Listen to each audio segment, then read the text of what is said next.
But it's just sent straight from Philly. Philly MC said they want that smoke, so we're gonna see what y'all got.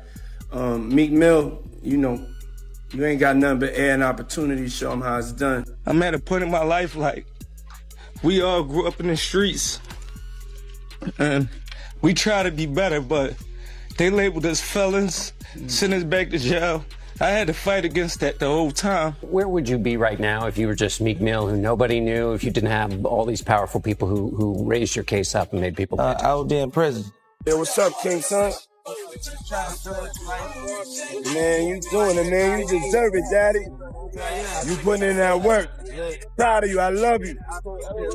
Meek Mill got to deal with what he got to deal with based on the relationship him and Puff had. As Sean Combs faces one of the most closely watched federal trials in hip-hop, Meek Mill has publicly denied months of online rumors linking him to the controversy. In emotional social media posts and a later interview with Complex, Meek rejected the speculation, though many viewers felt his response reflected the tense atmosphere surrounding the case. The rumors began after music producer Rodney Lil Rod Jones filed a civil lawsuit against Combs that referenced an unnamed Philadelphia rapper who had previously dated Nicki Minaj, leading social media users to assume Meek was involved even though he was never named in any official legal filing. Meek Mill's got to deal with what he got to deal with based on the relationship him and Puff had. Dressing alike, being cozy, Puff calling him daddy, saying little innuendos to him. People are looking at that and saying Meek Mill is wrong for saying no Diddy. But you can't tell a man how to spend his money and how to make love to his wife or his Diddy.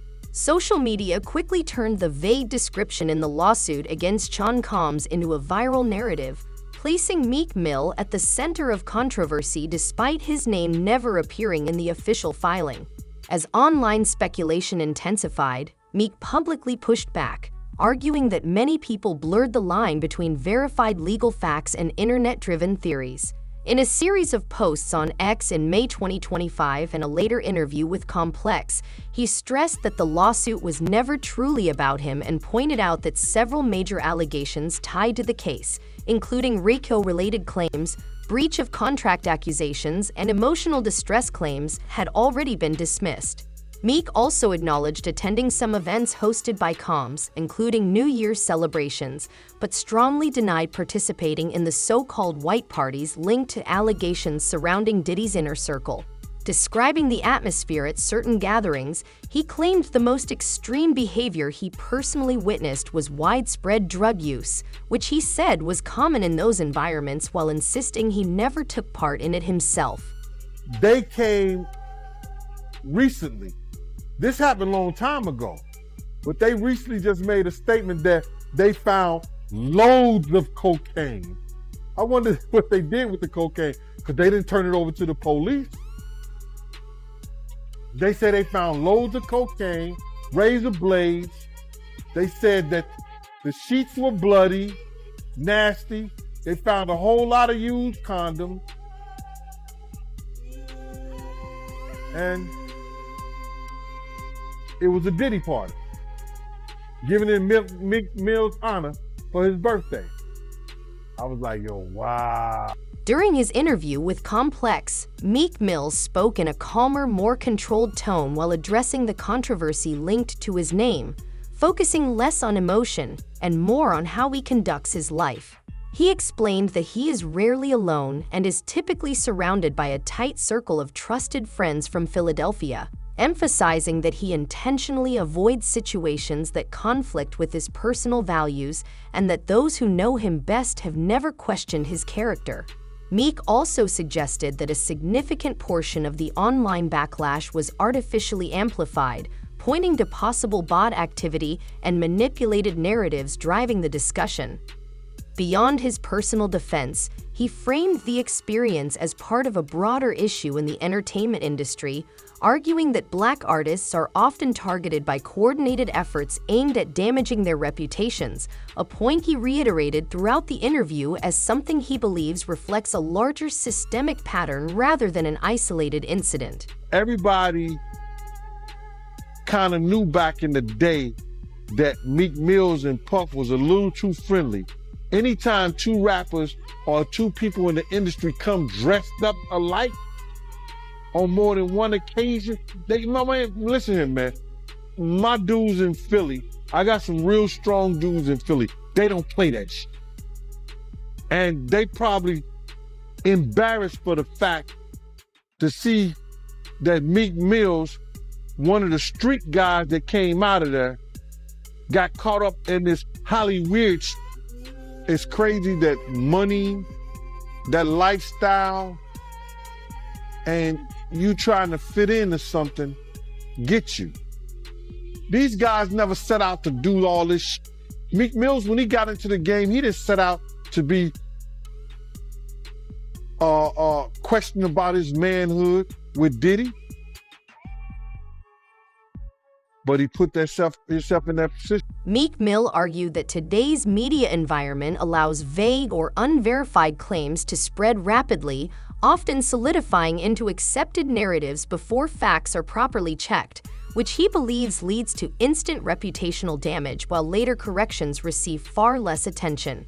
He pointed to the online speculation tied to his own name, stressing that he was never directly mentioned in any official court documents, and suggested that this pattern disproportionately impacts Black men in hip-hop, who are often judged through internet rumors before evidence is confirmed. At the same time, he distinguished his situation from the serious federal allegations involving Sean Combs, making clear he was not dismissing the case itself, but emphasizing the difference between verified legal accusations and rumor-driven online narratives that can distort public perception. He also expanded the discussion into a broader cultural concern, questioning why individuals allegedly present in such environments have remained largely silent for years before speaking out. And Diddy could promise a producer, if he's in an act, that he could give him a Grammy. What kind of power, who he doing, or what he know, that he could get that done? That's some kind of spooky shit, bruh. No disrespect. That's real spooky. If he could promise somebody. And good thing the kid didn't believe him, because if the kid would have believed him, he might have got his booty hole tore up. So my whole thing about it is, listen here, man. He has to have some real power, but he showed us his power. Remember at the BET Awards? Remember when they was trying to go to commercial? And he said, nah, we not go. Whoever done that, bruh? Whoever stopped the people from going to commercial? Nobody ever did that but Diddy, bruh. So he has some kind of power. We really don't know what was said, but the kid said he told him, this is somebody I admire. This is somebody you got high aspirations for, that you want to be like. Look and see what he doing. This is what you should be doing too. Wow. That was... Meek Mill suggested that if the environments now under scrutiny were truly harmless, more people who were present would likely have openly described their experiences, arguing that the continued silence from individuals allegedly connected to Sean Combs has become increasingly noticeable. While he stopped short of making direct accusations, he said that the lack of clear public statements from attendees naturally fuels suspicion and deepens public scrutiny, especially around a highly influential figure facing serious federal investigation.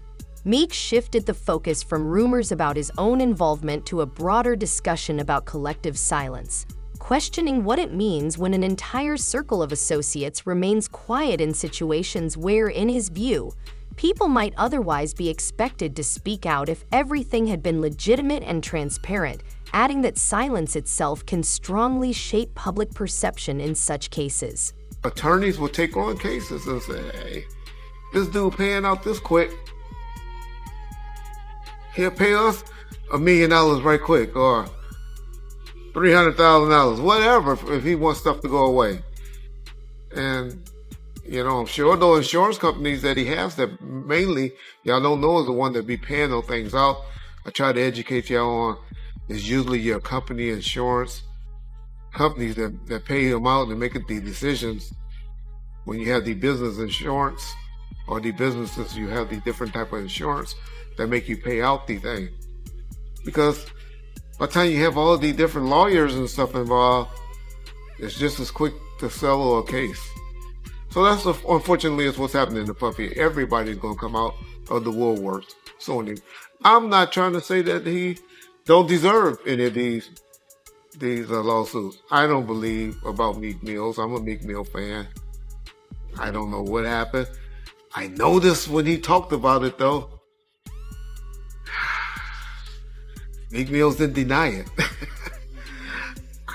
Like I said, I don't want to believe that that is true, but I'm one of those like y'all. When I don't say, you motherfucking crazy, I ain't never did no like that. Then it's usually some smoke with that fire. And so I'm not up here saying Meek Mills was involved in that thing. I'm not saying Usher. Yeah, I am. Or Justin Bieber and all of them. Puffy gonna turn out to be our modern day. Oh, y'all about to get mad.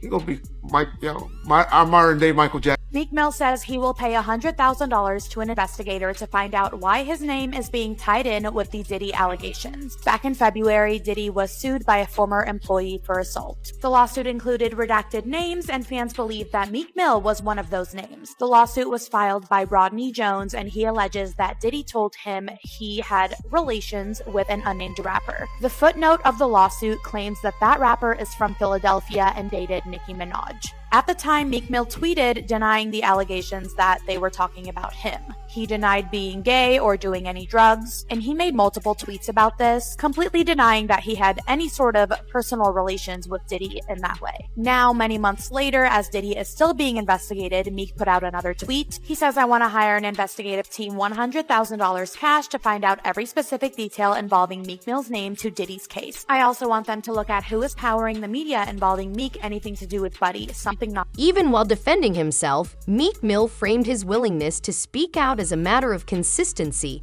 saying he holds himself to the same standard of openness he expects from others. The discussion then widened beyond his personal situation to the broader controversy surrounding Sean Combs, with some legal commentators and media analysts drawing comparisons to other major investigations involving powerful social networks, including those linked to Jeffrey Epstein. In both contexts, public focus has increasingly moved beyond the central figures to the wider environments around them, who attended events, who was present within those circles, and who may have been aware of questionable conduct. Analysts note that in large federal cases, particularly those involving conspiracy or Raikio-related allegations, investigators often examine not only the main defendant but also associates, facilitators, and potential enablers, which has fueled public debate centered on proximity, awareness, and silence rather than just direct involvement. Look at this right here, where the whole brake pedal came off. The first day, I never seen no car the first day the brake pedal came off. Seen in a broader context, Meek Mill's comments reflect a wider shift in the entertainment industry, where many people are reevaluating past connections to influential circles that may look different in hindsight. His decision to address the controversy publicly, rather than remain silent, also signals a form of strategic caution that others in similar environments may be considering. In major federal conspiracy investigations, legal analysts often note that scrutiny is not limited to the central figure, as investigators may also examine individuals whose roles once appeared distant or minor, particularly when issues of awareness, association, or indirect involvement become part of the broader case narrative. I'm at a point in my life like we all grew up in the streets and we try to be better, but they labeled us felons, sent us back to jail. I had to fight against that the whole time. to gain my respect and be who I am today, and I'm proud of it. From a strategic standpoint, Meek Mill's decision to address the controversy publicly through a major media outlet while discussions were still unfolding was seen as a deliberate move toward transparency rather than silence. While the accuracy of competing claims ultimately depends on those directly involved, public perception is often shaped by who speaks first and who stays quiet as narratives develop online. Meek also added a personal dimension by explaining that the rumors affected his teenage son at school, framing the issue as one that extended beyond reputation into his family life. In addition to speaking out, he discussed pursuing more active steps, including offering to fund an independent investigation into what he described as potentially coordinated online efforts targeting his image, though it remains unclear whether any concrete findings resulted from that proposal. Overall, his response signaled an intent to directly confront the narrative rather than passively absorb speculation, a choice that in the broader court of public opinion can significantly influence how credibility, motive, and accountability are ultimately judged. You heard about this chick that's being shopped around, a Diddy and another Mill? They say the other Mill is an A-list celebrity.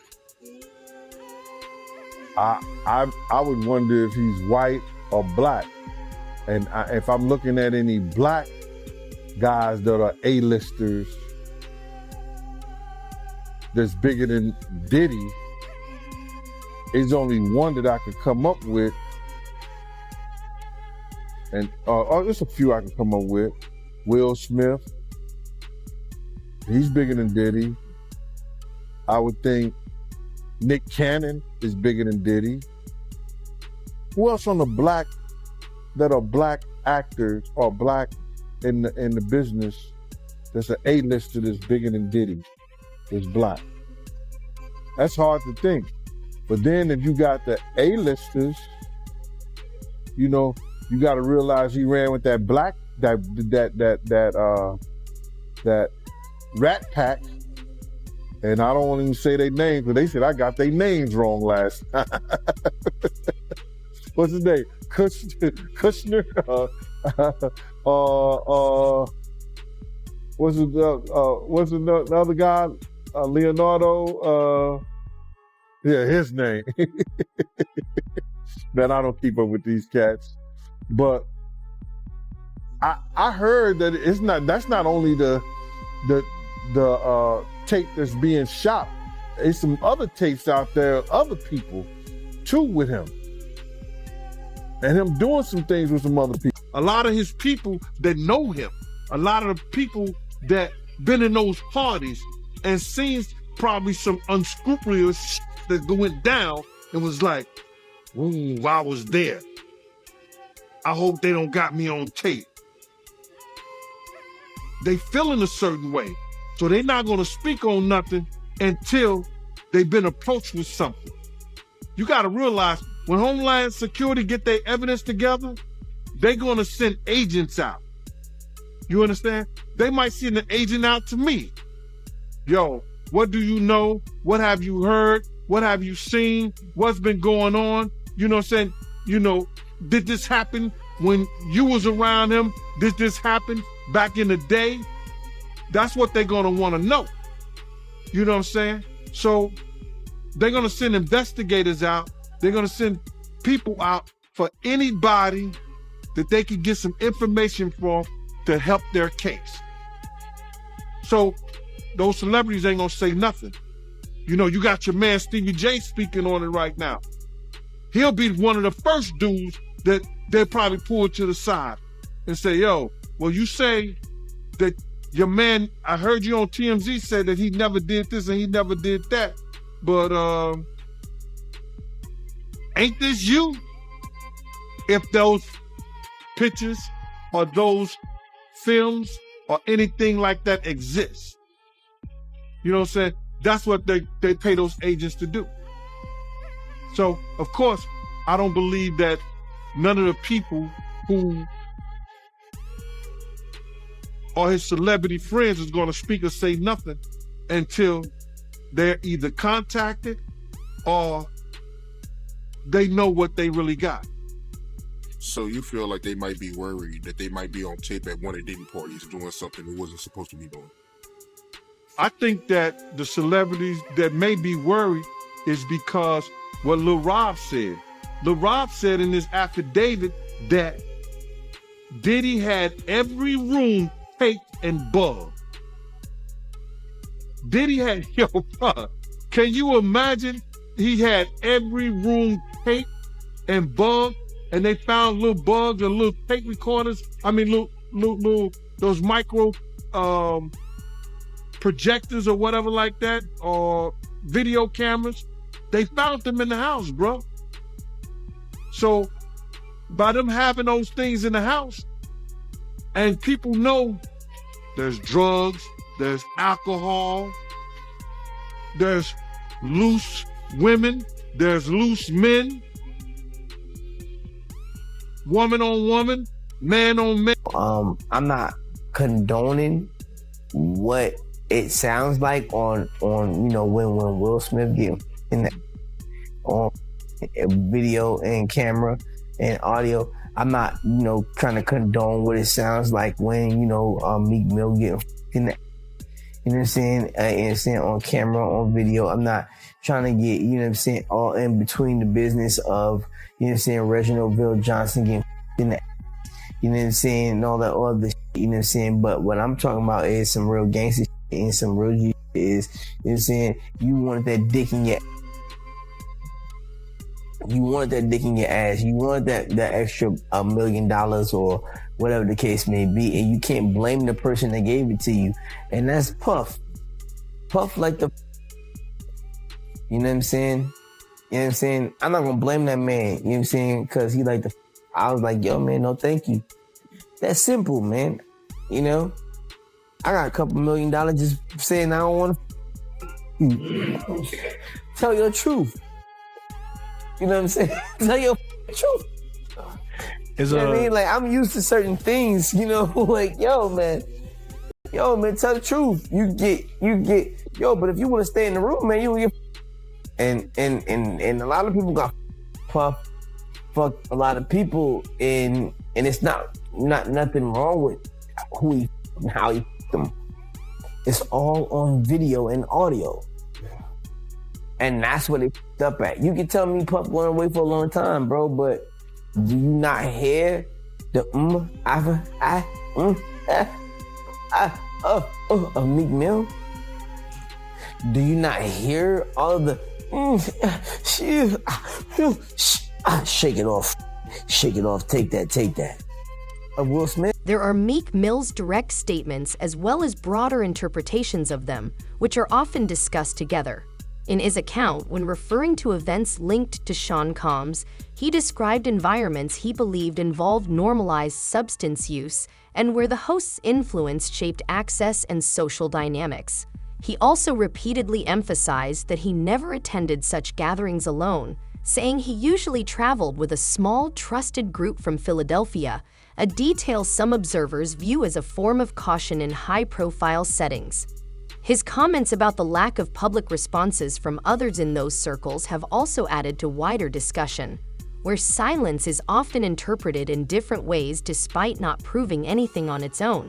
In complex federal investigations, particularly those involving conspiracy or Raikio-related allegations, cases can evolve as new witnesses and information emerge, changing the broader picture over time. Within that context, Meek's decision to speak publicly contrasts with the silence of others, though its full significance remains subject to ongoing legal developments and public interpretation. Do you think it's a lot of undercover brothers in the industry? Oh no, Queen. We don't know nothing about undercovers. Oh no. We don't know about that. Okay. Because I do. You said what? Oh, I said I do.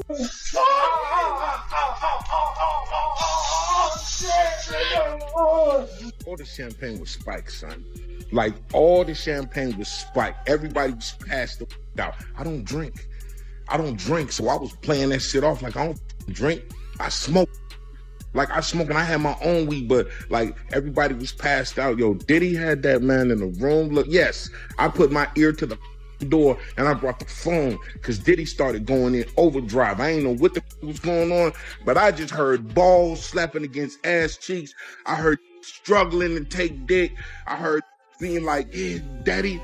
Like when he started all that daddy this and daddy that, and then I heard some hollering and struggling. Like, yeah, I kept the phone there and I recorded all that shit because I was like, this Diddy bitch. So I'm finna put the squeeze on. What initially appears to be a simple case of Meek Mill distancing himself from a legal controversy involving Sean Combs instead develops into a more layered narrative. Beyond denying involvement, Meek raised wider concerns about media responsibility, the rapid spread of unverified online claims, and the culture of silence that often surrounds high-profile figures, while also pointing to the challenges Black artists faced when public perception forms before facts are confirmed.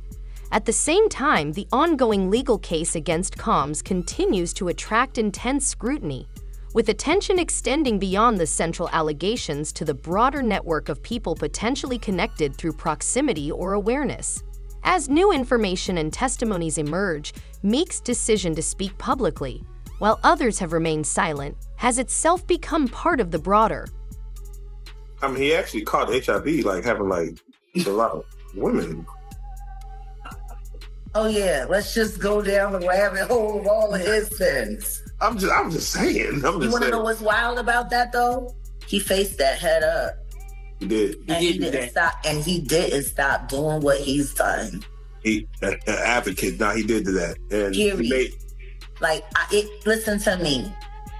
He faced that head up. How many dudes is running around undetectable? G. Come on. In the game. Man. Because I could tell you 20 right now that I could rattle off names, and wouldn't nobody be able to sue me.